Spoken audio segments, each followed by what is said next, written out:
6 నెలల్లో పెళ్లి పథకంలో చేరండి. మీ ప్రియమైన వారికి 6 నెలల్లో పెళ్లి చేయండి. కృష్ణ సాయి బ్రాహ్మణ వివాహ పరిచయ వేదిక బ్రాహ్మణులకు మాత్రమే. మరిన్ని వివరాలకి కాల్ 8855592015 లేదా 9000333990.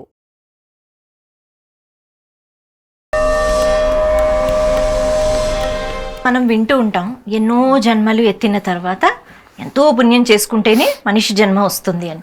ఇక్కడే మన సాధన ఎలా ఉంటే దాన్ని బట్టి ఇంకొక జన్మ అన్నది ఉంటుందని. నిజంగానే ఇలా కర్మలు బట్టి జన్మలు ఉంటాయా? ఈ జన్మ సాధన మళ్ళీ ఎటువంటి జన్మ రావడానికి ఇది సహాయపడుతుంది? అంతేకాదండి, భగవద్గీతలో పరమాత్మ ఈ విషయాన్ని చెప్పారు. నువ్వు ఏదైతే భావిస్తావో, నువ్వు దేనికోసం అయితే బ్రతుకుతావో అలాంటి జన్మనే వస్తుంది. కాబట్టి ఒక్కొక్క పరిస్థితి గురించి చెప్పారు. శాస్త్రంలో వర్ణన ఉంది. నువ్వు చనిపోయేటప్పుడు నీ స్టేట్ ఎలా ఉందో దాన్ని బట్టి నెక్స్ట్ జన్మ వస్తుంది. కానీ ఎప్పుడైతే భగవంతుడిని స్మరిస్తామో భగవంతుడి దగ్గరికి వెళ్తాము అని కృష్ణ పరమాత్మ చెప్పారు. కాబట్టి మనము జీవితాన్ని మొత్తం కూడా ఒక ప్రాక్టీస్ సెషన్ అయితే, డెత్ అనేది ఒక ఎగ్జామ్ లాంటిది అనమాట. అప్పుడు ఏదైతే మనం గుర్తుపెట్టుకుంటామో దాన్ని బట్టి మనకి మరుజన్మ అనేది వస్తుంది. కాబట్టి మనం చాలా జాగ్రత్తగా ఉండాలి, ధార్మికంగా ఉండాలండి.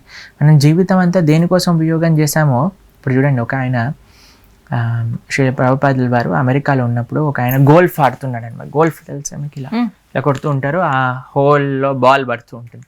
అయితే ప్రభుపాదుల వారు చూస్తూ ఉన్నప్పుడు ఆయన శిష్యులందరితో మాట్లాడుతూ ఇలా తిరుగుతూ ఉన్నారనమాట. ఒక పార్క్ చుట్టూ ఆధ్యాత్మికమైన చర్చలు జరుగుతూ ఉంటాయన్నమాట. ప్రభుపాదుల వారు నడుచుకుంటూ వెళ్తుండేవారు. ఈయన 2 గంటల నుంచి అదే బాల్ని ఇలా కొడుతూ ఉన్నాడు. ప్రభుపాదుల వారు చూసి, he will become a hole in next, he will become the rat in this hole in next life అని అన్నారు ప్రభుపాదుల వారు. ఎందుకంటే ఇప్పుడు చూడండి, చిన్న చిన్న రంధ్రాల్లో ఉండాలి అని ఇష్టపడేవి ఏంటి? ర్యాట్స్ కదా, ఎలుకలు కదా. ఇప్పుడు మన దృష్టికోణం ఎలా ఉంది? ఇప్పుడు చాలా వేరే వాళ్ళని చూసి అసూయ పొందే వాళ్ళు పాము అవుతారు అని అంటారు. ఎందుకంటే పాము చూడండి ఏమైనా అని కాటేయడానికి చూస్తూ ఉంటుంది అనమాట.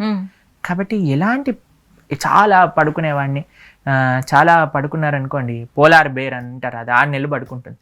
కాబట్టి అలాంటి జన్మ ఇచ్చారని బ్రహ్మాండంగా పడుకోవచ్చు కదా, ఎవరు డిస్టర్బ్ చేయరు, అలారం పెట్టరు అనమాట. ఇప్పుడు కొంతమంది బట్టలని ఇప్పేసి నించుంటుంటారు, వాళ్ళకి అలాంటివన్నీ ఇప్పుడు చెట్టు అయిపోతారనమాట. వాళ్ళు చెట్టుకి బట్టలు ఏం లేవు కదని హ్యాపీగా నించుంటుంది, ఏం సిగ్గు లేకుండా. కాబట్టి అలాగా మన శాస్త్రం చెప్తుంది, ఇలా చేస్తే అలా అవుతుంది, ఇలా చేస్తే ఒకరు పశువులు తినేవాడు పశు శరీరాన్ని ఇస్తారు. ఎందుకంటే ఇంకా హ్యాపీగా తినొచ్చు కదా. ఒక పులో సింహం అయిందనుకోండి, ఏం రూల్స్ అండ్ రెగ్యులేషన్స్ ఉండవు, టైం పాడు ఉండదు, ఏ వ్రతం నోము ఉండదు, ఎప్పుడు కావాలంటే అప్పుడు తినవచ్చు సింహానికి, పశువుకి. కాబట్టి ధార్మికంగా ఉంటే మంచి జన్మ.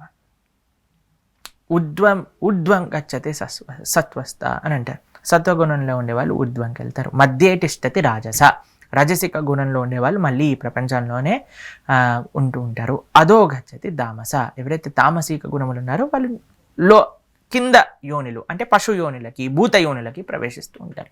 కాబట్టి మన జీవితం ఎప్పుడు కూడా సత్వగుణంగా ఉండాలి, ఆధ్యాత్మికంగా ఉండాలి, ధార్మికంగా ఉండాలి. అప్పుడు మనం ఉద్వమైన ప్రయాణం చేస్తూ ఉంటాం అనమాట. అది ముఖ్యం.